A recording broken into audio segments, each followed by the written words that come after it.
Hi everyone. Today we're learning English at the supermarket. I am taking a shopping basket. I am looking around the store. I am going to the fruit section. I am picking up an apple. I am checking the quality. I am putting the apples in my basket. I am choosing some bananas. I am weighing the fruit. I am going to the vegetable section. I am picking up a tomato. I am choosing fresh vegetables. I am adding vegetables to my basket. I am going to the dairy section. I am opening the refrigerator door. I am taking a bottle of milk. I am picking up some yogurt.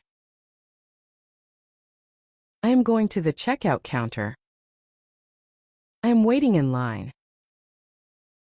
I am placing my items on the counter. I am paying for my groceries.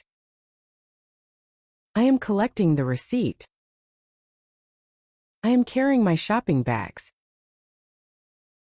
Great job! Now you know many useful English phrases for shopping at a supermarket.